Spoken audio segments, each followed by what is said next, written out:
In this next segment, I just want to talk about a very simple thing that I use all the time. It's not complicated at all. It's very simple. I've already done it a couple times in a drawing. It's just using these measure lines. Now, you can see me that I'm physically drawing these lines on the page. That's not what you want to do. You so don't want to do this. You're going to destroy your drawing if you do this. But I'm doing it for you at home to show you how I think. So when you see people, they hold their pencil up like this and they hold it out. You can't really see me do it on this video, but they're using their pencil as like a tool to say, all right, what's right below her rib cage? And then that helps them. But you can't cheat. If this is tilted a little bit, everything's going to be skewed. So I'm using the edge of this picture, and it might be crooked on the camera screen, but I'm using the edge of the picture as like my plumb line, straight up and down. So we already talked about this measurement, how what is right below this. So let's do it on the photo actually. Right below her rib cage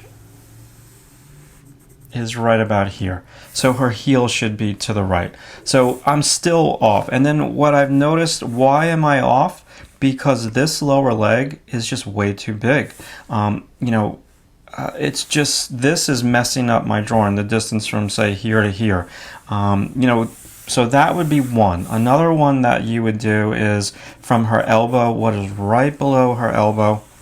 So as I do this line, I'm actually looking off camera. You can't see the edge of my paper here, but I'm using my paper as a parallel.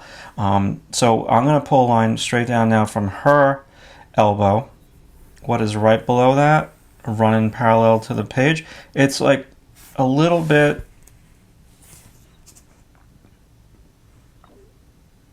center of her knee area, kind of. Yeah, right about there is working for me. So now let's do it on my drawing. That's actually not that bad. So that tells me now that I made this upper leg too short. So then if I was working on this drawing and I wanted to make it really look like the model, I would come back, and this, remember what I said? I said, let's fake this and say that was going up and down in the angles part of this. But it's not. This kneecap comes out, and then we come in, and then we come out again for that little bone protrusion over there, and then this lower leg starts. So then when I pull a line down from the elbow, that makes this a little bit more like her. What's another cool measurement that we can do? What's right up from the heel? We can do that one. What is right up from her toes? So let's do that. Let's take the front of her toe and what is right up above that, and it's almost like her mouth area. Yeah, maybe like the bottom of her nose would be her toe. So I didn't really draw her face in, but the bottom of her nose is like right about here, pull a line straight down. That is really, really, really off on my drawing. And the reason why it's off is, again, I made this leg too big. So this whole leg needs to be pushed over to the right, and it needs to be smaller, and that would bring these toes closer to this line below her nose, and that would make her heel come to the right more, like we've already talked about. And then I would just do like a bunch of like little mini measurements, like there's a little finger over here. Let's do it on the photo since I didn't draw much of this in. What is right below her little finger? Maybe it's going to be her mouth.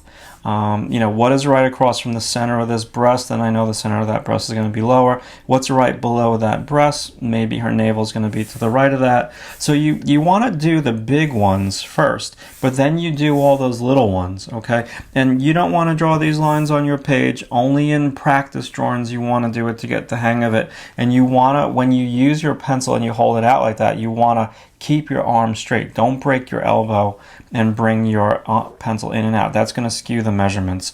Some people will hold a very skinny like knitting needle, and they'll hold it like this, and they, it's skinnier than a pencil, and they keep their arm out and they hold it against the model in the classroom, and they do it that way. When you're drawing at home and you're not using a projector to project your photo onto your board, if you're doing illustration work, you can just put your pencil like this and say what's right below the elbow, and that will kind of do the trick. Okay, let's move on now to the next chapter.